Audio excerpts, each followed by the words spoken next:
Oke, biar lebih paham, kita mulai dengan membahas soal yang ini. Gini, soal tersebut diketahui dengan jelas bahwasanya material yang dipakai adalah aluminium berbentuk silinder dengan ketetapan-ketetapan yang sudah dibuat. Di sini kita langsung cari aja ya, hitung tegangan dan regangan yang ada pada aluminium tersebut. Nah, kita mulai dari tegangan. Rumus tegangan itu sendiri F per A, di mana F itu adalah gaya dan A itu adalah luas penampang. Nah, karena kebetulan aluminium tersebut berbentuk silinder, jadi otomatis luas penampangnya adalah luas dari lingkaran. Yang dimana rumus dari luas lingkaran adalah V kali D akar 2 per 4. Nah, langsung aja kita masukkan angkanya sama dengan F. Di situ gaya yang beraksi pada material tersebut adalah 40 kilonewton per A luas penampang. Kita langsung masukkan aja 3,14 dikali diameternya itu 4 cm. Nah, 4 cm kita konversikan ke meter menjadi 0,04 meter akar 2 dibagi 4. Nah, untuk mempermudah dan mempercepat, langsung aja ya, 40 kilonewton kita konversikan ke meter per hasil dari ini semua sudah saya cari terlebih dahulu, yaitu hasilnya 0,001256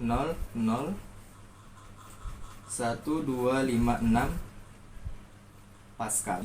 Hasilnya itu kita dapat 31.847 sekian Pascal ya. Nah, untuk lebih mempermudah, Pascal ini kita konversikan ke dalam megapascal. Nah, ketika Pascal kita konversikan ke dalam megapascal, hasilnya 21,85 megapascal. Seperti itu untuk mencari tegangan dari aluminium tersebut.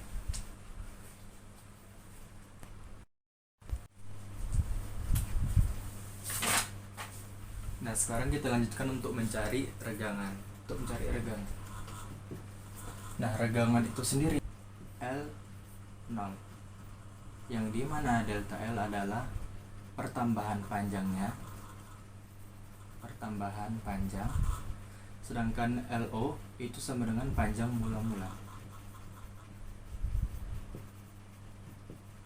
Nah, ini lumayan sangat-sangat gampang ya, karena kita cuma memasukkan saja angka-angkanya. Di situ kan diketahui dalam soal untuk pertambahan panjang yang terjadi pada aluminium tersebut yaitu 2 mm per panjang mula-mula aluminium tersebut berapa? 1,5 meter. Nah, ini nggak bisa langsung kita bagi, kita harus konversikan dulu milimeter ini ke dalam meter. Berapa? 2 mm dijadikan ke dalam meter yaitu 0,002 meter dibagi sama 1,5 meter. Hasilnya berapa? Hasilnya itu sudah saya kalkulasikan, itu hasilnya 0,001333 meter.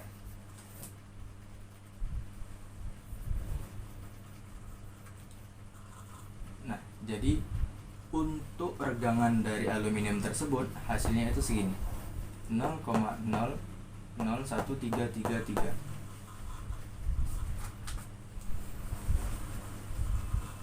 Nah, selanjutnya nih soal yang sama tapi dengan luas penampang yang sama dan gaya yang diberikan itu sama, tapi perbedaan dari soal yang kedua ini dia cuman dibedakan untuk jenis materialnya. Yang pertama aluminium, sekarang jenisnya itu baja, yang dimana modulus elastisitas baja itu adalah 200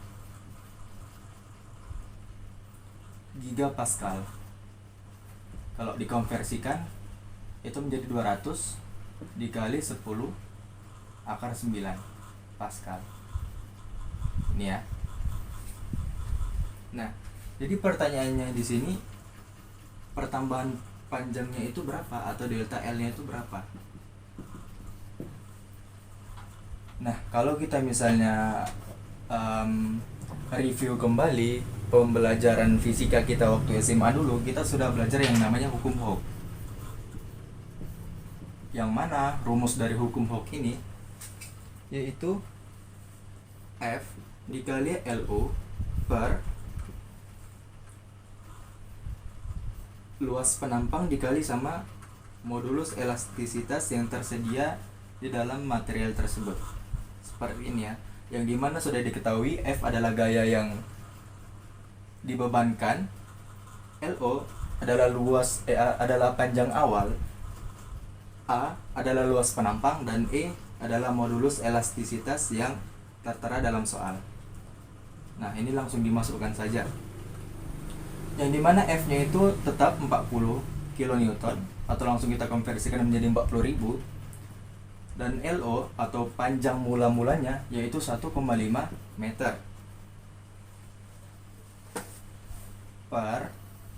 Nah, panjang penampang awal tadi yang sudah kita sampaikan dan sudah kita cari bersama, itu bisa dapat hasilnya 0,001256 dikali sama elastisitas dari baja, yaitu 200 gigapascal, atau kalau dikonversikan ke pascal yaitu 200 dikali 10 akar 9 pascal.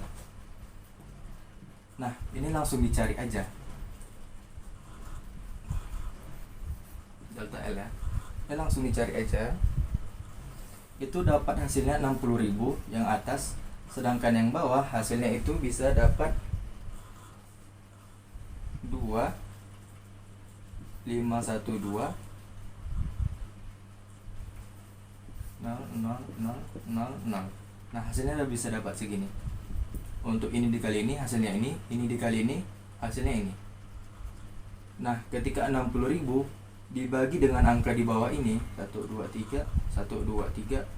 Nah, 60.000 dibagi dengan 251.000 sekian, hasilnya kita dapatkan itu 0,000238 meter.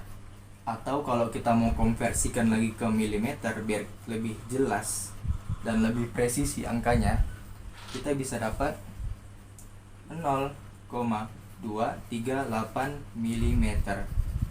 Nah, jadi bisa kita simpulkan bahwasanya pertambahan dari baja dengan modulus elastisitas 200 dengan panjang baja yang sama dan luas penampang baja yang sama serta gaya yang diberikan itu sama, kita bisa ambil kesimpulan dari rumus ini bahwasanya baja tersebut akan mengalami pertambahan panjang sebesar 0,238 mm. Nah, jadi seperti itu ya. Modulus elastisitas itu sendiri adalah kemampuan benda untuk kembali ke bentuk semula ketika diberikan beban terhadapnya. Dalam konteks benda yang memiliki elastisitas atau modulus elastisitas yang tinggi, maka kekakuan dari benda tersebut akan lebih tinggi. Sebaliknya, benda yang memiliki modulus elastisitas yang lebih rendah, maka benda tersebut bisa dikategorikan benda yang lebih fleksibel. Contohnya saja, saya ada bawa satu karet dan satu stainless, kalau di dalam bahasa tekniknya ya stainless steel. Nah, di sini kita bisa tahu bahwasanya modulus elastisitas antara dua benda ini sangat-sangat berbeda. Yang pertama itu karet. Karet memiliki modulus elastisitas yang cenderung rendah, sehingga ketika karet diberikan gaya tarik pelan saja, nggak terlalu kuat, karet akan langsung lebih elastis dan lebih fleksibel dibandingkan benda yang lainnya. Dan stainless steel ini, nah ketika kita memberikan gaya yang sama terhadap karet dengan menariknya, dia nggak langsung berubah, dia tetap ke bentuk awalnya karena modulus elastisitas di dalam stainless steel ini lebih besar daripada modulus elastisitas dalam karet. Dalam arti kata, benda yang memiliki modulus elastisitas yang tinggi, maka deformasinya akan jauh lebih tinggi dibanding benda yang memiliki modulus elastisitas yang lebih rendah. Nah, itu juga sangat diperlukan dalam dunia konstruksi. Contohnya saja dalam membangun jembatan. Ketika ada mobil atau motor yang berkendara di atas jembatan, pasti dia akan memberikan gaya terhadap jembatan tersebut. Nah, ketika jembatan dibuat dari bahan-bahan yang memiliki modulus elastisitas yang tinggi, maka jembatan pasti lebih bisa menahan beban-beban yang melewati jembatan tersebut. Jadi pentingnya modulus elastisitas dalam kehidupan sehari-hari itu. Kesimpulannya, modulus elastisitas itu adalah parameter krusial dalam pemilihan material untuk desain struktur karena mempengaruhi deformasi, fleksibilitas, dan stabilitas serta durabilitas dari material yang kita pakai. Pemilihan material terhadap modulus elastisitas itu sangat penting digunakan agar material yang akan kita pakai itu berfungsi sebagaimana mestinya dan sebagaimana baiknya. Oke, di sini saya akan menjelaskan tentang tegangan dan regangan. Ketika disatukan, ini akan menjadi sebuah grafik yang mungkin sangat familiar kita jumpai, di mana grafik tersebut memiliki beberapa keterangan terhadap daerah-daerah yang telah diberikan gaya. Nah, apa sih itu tegangan dan apa sih itu regangan, dan serta pengaplikasiannya dalam kehidupan sehari-hari itu apa? Nah, di sini saya akan menjelaskan tentang diagram tegangan regangan. Adalah grafik yang menunjukkan hubungan antara tegangan yang diterima oleh suatu material dan deformasi yang dialaminya. Ini sangat penting dalam memahami bagaimana material akan berperilaku di bawah beban. Atau dalam arti kata, tegangan atau stres dinyatakan dalam bentuk tekanan. Misalnya, ketika suatu benda mendapatkan tekanan dari suatu gaya, maka benda tersebut akan menekan gaya tersebut dan terjadi gaya di berbagai titik beban. Sedangkan regangan adalah deformasi ukuran dari suatu benda tersebut. Jadi bisa dibedakan kalau misalnya tegangan itu adalah tekanan dari gaya, sedangkan regangan adalah hasil perpanjangan dari reaksi gaya tersebut. Nah, selanjutnya ada apa lagi di dalam diagram tegangan regangan? Yang pertama, di dalam diagram tegangan regangan itu ada bagian yield strength. Nah, di bagian ini namanya bagian yield strength. Nah, ketika di bagian ini material bisa dikatakan akan bisa kembali lagi ke bentuk semula ketika dia sudah mendapatkan gaya yang cukup besar hingga membuat material tersebut berubah. Namun ketika masih di dalam wilayah yield strength ini, maka semua material akan bisa kembali ke bentuk asalnya. Seperti yang sudah saya jelaskan tadi, karet, ketika dia masih dalam yield strength, dia akan bisa kembali lagi ke bentuk semula, bulat karet seperti ini, karena memang dia memiliki yield strength yang cukup tinggi. Jadi ketika kita kasih gaya, dia seperti berubah, tapi dia akan tetap kembali lagi ke bentuk semula karena dia memiliki yield strength yang lumayan tinggi. Yang selanjutnya, di bagian selanjutnya itu ada ultimate strength. Nah, di bagian ini itu ultimate strength itu adalah bagian maksimal benda tersebut bisa menahan gaya dari luar yang membebaninya. Contohnya ini, karet ketika dia sebelum putus, dia akan mendapatkan beban yang cukup besar dan membuatnya tidak bisa lagi menahan beban tersebut, sehingga dia akan bisa patah. Yang dimana ketika dia patah, itu adalah fracture dari diagram tersebut. Nah, ini fracture. Nah, ketika karet tersebut sudah patah, maka dia akan kembali ke gayanya, akan meninggalkan beban tersebut, akan meninggalkan barang tersebut, sehingga di dalam diagram regangan dan tegangan ini kembali lagi ke bentuk awal atau kembali lagi turun diagramnya. Nah, sebelum karet ini putus, dia itu mengalami yang namanya deformasi yang maksimal atau ultimate strength. Itulah tadi yang disebut ultimate strength. Jadi simpelnya seperti itu ya. Antara tegangan dan regangan, ketika kita lihat di dalam suatu grafik, tegangan tersebut dia mengarah ke sumbu X atau vertikal, dan regangan dia mengarah ke sumbu Y atau horizontal. Karena juga berpengaruh kalau misalnya regangan tadi itu pertambahan panjang, sehingga dia mewakili horizontal atau sumbu Y dalam suatu grafik tertentu.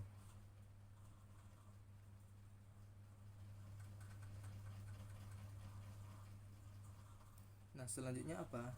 Selanjutnya aplikasi dalam desain. Aplikasi tegangan dan regangan dalam desain itu sangat-sangat penting. Karena di dalam itu ada banyak sekali hal-hal yang bisa kita pertimbangkan sebelum kita membuat konstruksi suatu proyek. Yang pertama, pemilihan material. Dengan memahami diagram ini, insinyur dapat memilih material yang sesuai untuk aplikasi tertentu.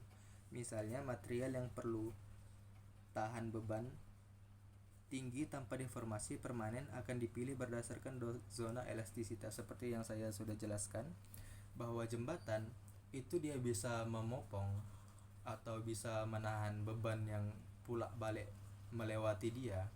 Itu bebannya cukup besar ya. Antara mobil, truk, motor itu memiliki beban yang cukup besar untuk jembatan tersebut. Tapi jembatan tersebut gak patah karena material yang dipakai untuk jembatan tersebut juga material yang memiliki modulus elastisitas atau ketahanan yang tinggi, sehingga jembatan tersebut tetap kokoh. Yang kedua, desain struktur. Dalam konstruksi bangunan atau jembatan, insinyur menggunakan informasi dari diagram ini untuk memastikan bahwa struktur dapat menahan beban yang diharapkan tanpa mengalami kerusakan. Nah, kesimpulannya, antara diagram tegangan dan regangan ini bisa dipakai sebagai alat peninjauan untuk insinyur terhadap pemilihan dan terhadap penyesuaian untuk membuat suatu hal yang bisa bermanfaat bagi kita.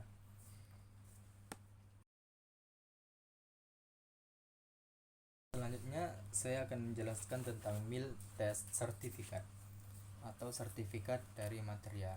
Nah, dari tadi kita sudah menjelaskan tentang tegangan regangan, deformasi, ultimate strength dan lain-lain, serta berbagai mechanical property yang kita jelaskan. Nah, sebenarnya di zaman sekarang, tanpa kita hitung dan tanpa kita analisis, kita sudah bisa tahu bahwasanya material tersebut mengandung apa saja dan ukurannya berapa saja untuk mechanical property-nya. Ternyata di baja, orang sudah banyak yang tahu kalau misalnya baja tersebut memiliki modulus elastisitas 200 kN dan itu lebih besar daripada aluminium tanpa orang uji lagi. Karena memang sekarang sudah ada yang namanya MIL test certificate atau sertifikat dari material tersebut. Nah, contohnya saja kita beli material aluminium. Nah, pasti nanti kita dikasih sertifikat material tersebut, yang dimana di dalam sertifikat material tersebut itu sudah dijelaskan semua keterangan-keterangan dan semua yang ada di dalam material tersebut. Nah, contohnya saja saya mempunyai satu sertifikat material atau MIL sertifikat ya, menunjukkan beberapa item. Nah, yang pertama itu jenis material yang dipakai. Jenis materialnya itu kita bisa lihat di sini, steel pipes, atau misalnya di dalam bahasa Indonesia itu adalah pipa steel atau pipa aluminium, seperti itu. Nah, selanjutnya di dalam MIL sertifikat ini kita juga bisa mendapatkan informasi tentang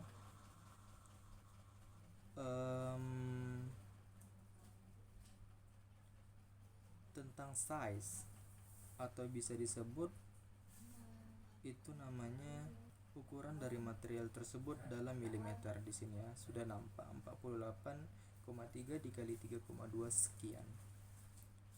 Nah, selanjutnya kita bisa dapat apa?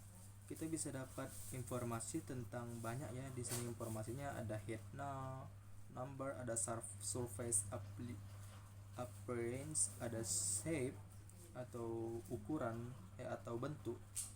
Bentuknya itu round ya, di sini round atau lingkaran.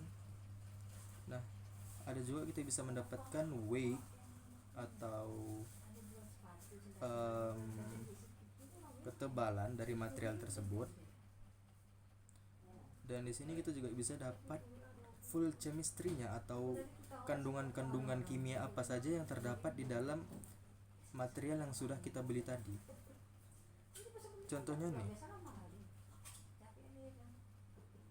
contohnya ada C atau kalium.